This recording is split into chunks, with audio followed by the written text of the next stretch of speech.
Despierta, bebé. ¿Cripto? ¿Elon Musk? ¿Salseos?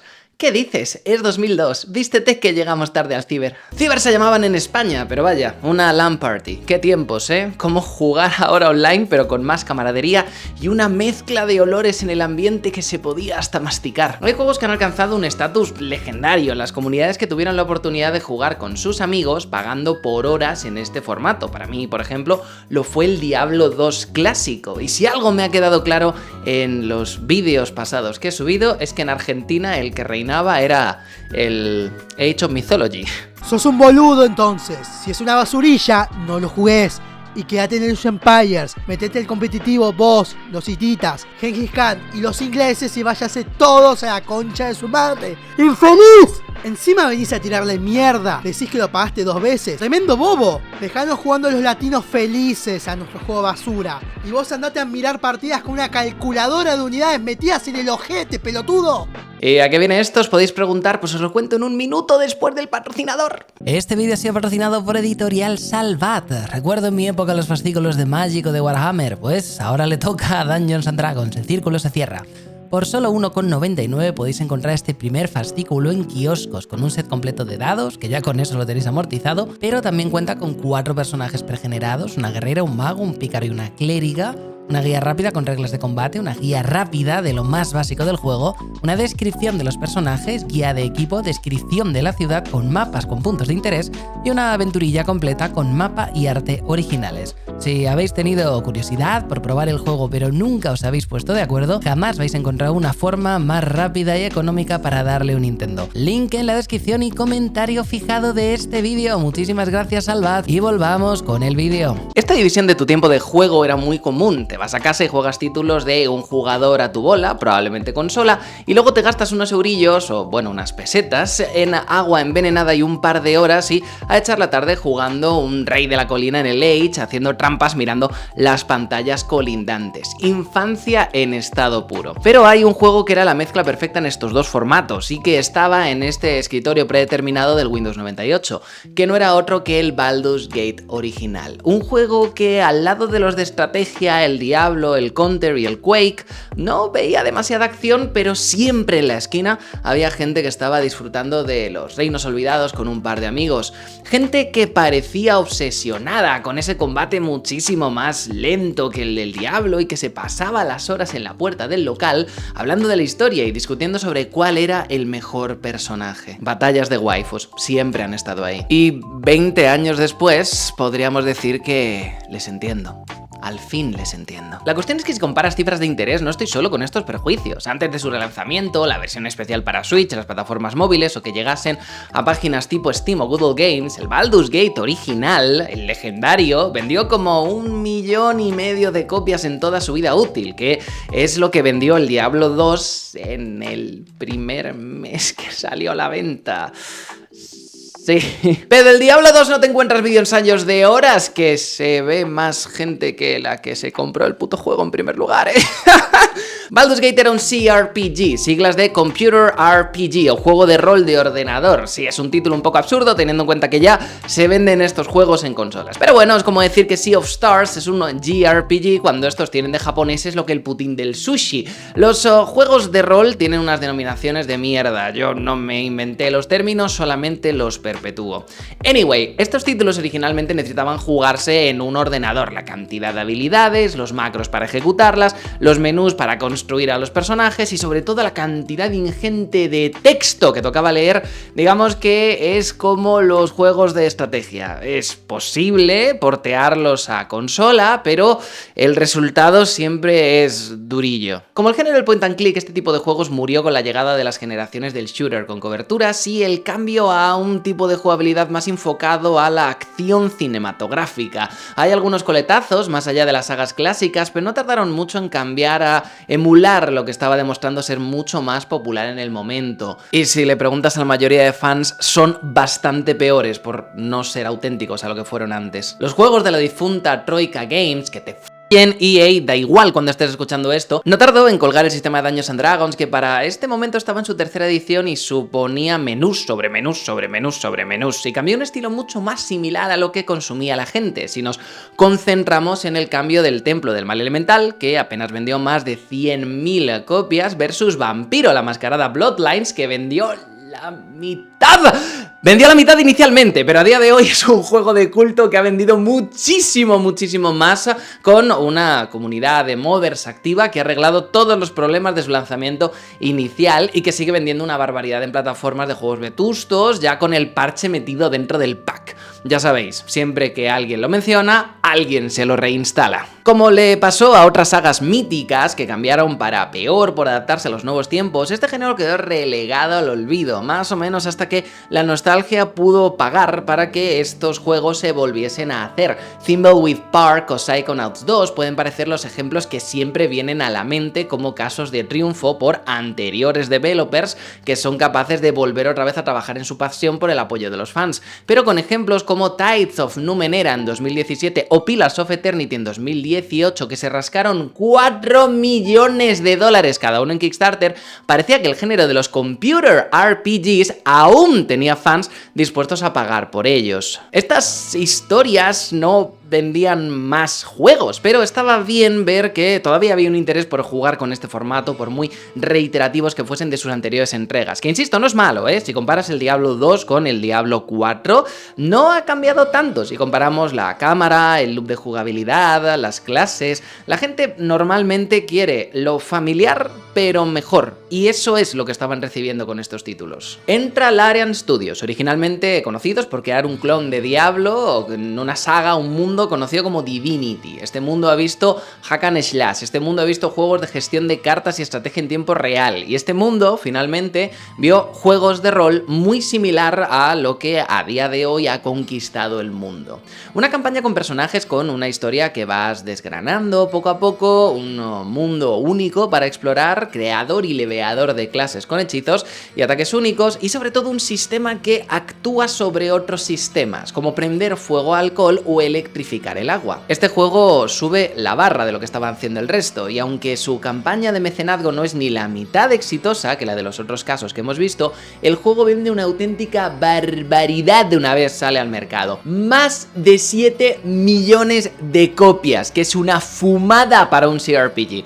Y bueno, con esto los elementos están en la probeta. Tenemos un equipo que sabe lo que se hace con este formato, tenemos una saga de culto que, aunque en su momento demostró no ser demasiado popular, tiene el nombre y tiene la marca, y tenemos un mercado que está demostrado que con el empuje adecuado vende juegos. Quizá ha llegado el momento, pues. Quiero decir, era la única forma de saber cómo continuaba la historia de esta ciudad. Los escritores originales de los primeros juegos ya se habían retirado del gaming porque, pues bueno, BioWare, aquí da igual cuando estés escuchando esto. Hicieron un módulo de lo que habrían hecho ellos con su tercera parte, con una línea temporal muy diferente a lo que está haciendo a día de hoy Wizards of the Coast, y se pasaron a hacer campañas más royalty free para llevarse los dineros, y al menos la de mitología griega que tienen la he podido leer y tiene una calidad excelsa, pero ya no están dentro del desarrollo de juegos. Larian quizá no era la opción más fiel a los formatos originales, pero sin duda era la más mainstream si quería vender copias, y bueno, en 2020 salió un Early Access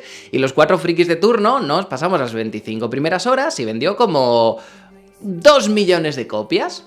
Bueno, lo esperable, ¿verdad? Es que decir, está muy bien, para un juego de rol está muy bien. Pero pasan los años, van metiendo más clases, ya tenemos listo el druida, ya tenemos listo el bardo, unas horitas más de juego, esto, aquello. Se anuncia la salida del título definitivo y los 4 frikis que lo jugamos, al fin pudimos terminarlo. ¿Y cuánto vendió? ¿Cuánto vendió al final? ¡La madre que me parió! Hay una fórmula fascinante dentro de este último año de gaming, de las últimas entregas de las sagas de nicho y cómo estas se las han apañado para saltar al gran público. Elden Ring sigue el estilo de Dark Souls 3, un juego que se levantó 10 millones de copias en toda su historia y tras experimentar el mundo abierto vende el doble, 20 millones de copias en su primer año. Y esperad a que salga el DLC para que veamos cómo suben unas cuantas unidades a esos millares que tiene ya puestos. Un título que su factor diferenciador era lo difícil que era, el cómo no era como las otras chicas, que se convierte en el RPG más mainstream no solo del año, también de su categoría. Zelda, que analizamos hace unas semanas, no es una saga a la que le vaya precisamente mal, pero los números estratosféricos que ha rascado con su última entrega son un antes y un después, hasta para Nintendo, para bien o para mal. Baldur's Gate no es sino otra historia de éxito que muestra los componentes de esta tormenta perfecta de su desarrollo, el poder del boca a boca y sobre todo el diseño modular para una buena narrativa emergente, que es lo que termina haciendo que estos juegos de nicho lleguen al gran público. La ya escena infame del oso, sin duda, fue un elemento clave en todo este asunto. Hecho, no opinión. No me hablen de la magia insondable, yo estuve ahí cuando fue escrita. No, de verdad, estaba yo en esta sala. Estaba sentado y charlando con Boris Slavov. Fue un día de la polla, la verdad. Gracias por llevarme, Larian. Un ban instantáneo en TikTok, pero una campaña de marketing más efectiva que todos los influencers invitados juntos. Una forma de enseñar hasta dónde llegaban los límites absurdos a los que puedes llevar tu experiencia y lo que va a variar cada partida mezclando con el shitposting mamarracho e irónico que es el combustible diario de internet. Un momento perfecto presentado por los developers en cosplay, que fue el comienzo de una revolución que quizás no es la que el género merecía, pero sin duda era la que el género necesitaba. Desde aquí, todos los curiosos que solo estaban entrando para ver qué pasaba con esos furros o con el vampiro sassy se encontraban con todo lo que hace a este género tan único. Hablar con sus amigos y darse cuenta de que todas sus partidas son diferentes. La barbaridad de opciones para afrontar los conflictos iniciales como el campamento de los goblins, el constante shitposting en redes, casando comentarios con personajes que empiezan a entender y a querer como si fuesen grupos de amigos de otros juegos que dan bastante menos libertad a los jugadores que este, pero que aun con todo siguen teniendo las mismas notas narrativas y por tanto hace que estos memes tengan gracia. Todos los elementos del CRPG mezclados con una magia que solo pueden hacer jugando a un juego de rol de mesa, encapsulados en la decisión de hacer el sin respeto con un oso con una sardónica sonrisa de medio lado. Pero esto es solo una parte de la ecuación, por bueno que sea el material, por trascendente que sea lo que nos quiera contar,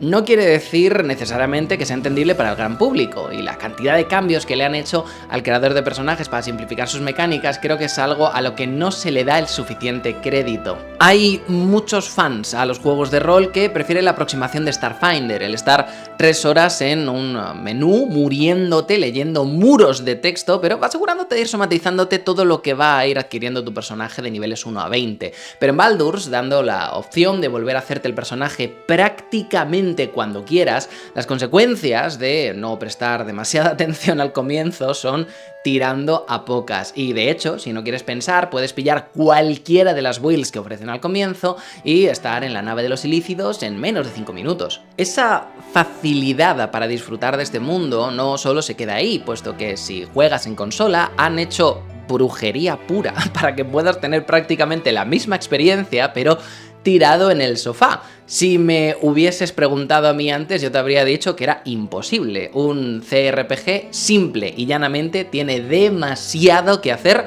para no utilizar un ratón y un teclado. Pues bueno, aquí lo tenéis. Y con todo esto parece que vamos teniendo una radiografía, ¿eh? Soporte de consolas con diferentes modos de juego, alcanzar el mainstream una vez tu experiencia está pulida, no al 100%, pero pulida, saber qué actualizar y qué beber de los clásicos, mantener las mecánicas que, aunque no estén en el sistema de rol de base que da nombre a tu juego, te ha vendido una cantidad absurda de juegos en el pasado y venderlo con un lacito de complicidad y de shitposting.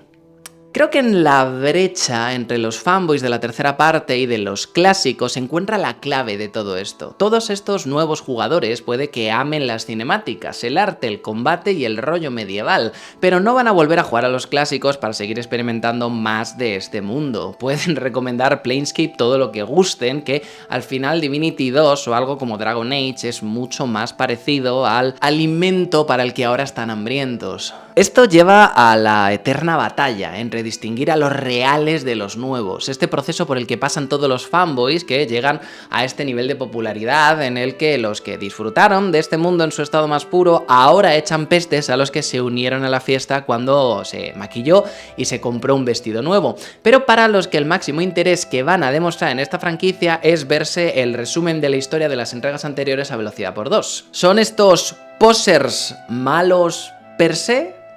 Yo creo que no. Con la llegada del cambio de Fallout, la franquicia llegó a unos niveles de fama que pudieron asegurar nuevas entregas y nuevo lore de un título que, de no haber explotado con su tercera parte, se habría quedado un poco más que un recuerdo. Y tener nuevos productos complementarios, como el Fallout New Vegas, juegos completamente nuevos como Outer Worlds o la serie de televisión, no te quitan los clásicos, pero lo complementan. Y no estarían ahí de no ser por el éxito de todas las mecánicas nuevas que han metido a una saga clásica. Age of Empires, la segunda parte, no solo ha recibido 2 remakes en HD, sino que ahora se ha porteado a consola, y no como el terrorífico port de la PlayStation 2 que recibimos en su día. Un port en el que realmente puedes jugar con mando tirado en el sofá y no solo es funcional, también es divertido. Sí, es una simplificación mecánica, pero si funciona y trae a más gente, pues bueno, sube la línea y eso equivale más atención para el título en el futuro.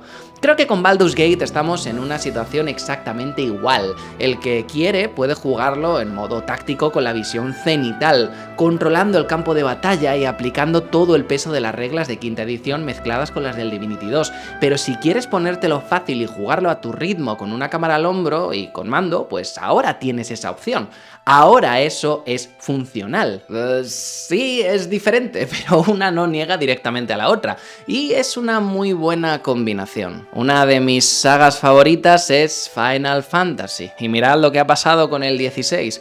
Independientemente de que el juego sea mejor o sea peor, ahí no voy a entrar, cuando llamas al creador de un sistema de combate de un género que está en las antípodas de tu propio bucle de jugabilidad, pues bueno, igual es que ya no sabes ni lo que quieres ser. Creo que el solucionar esta crisis de identidad con una manufactura sobresaliente que solo puede traer el tiempo y todos los errores y fracasos que el Larian ha acumulado con el paso de los años han sido los elementos que han dado lugar a esta tormenta perfecta. Una tormenta para la que sinceramente solo tengo ganas de ver qué viene después.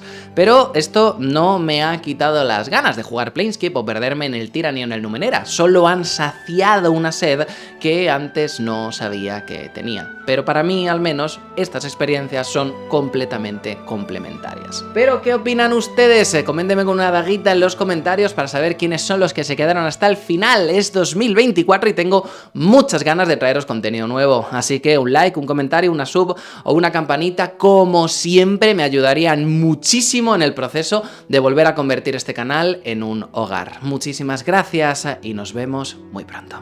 Adiós.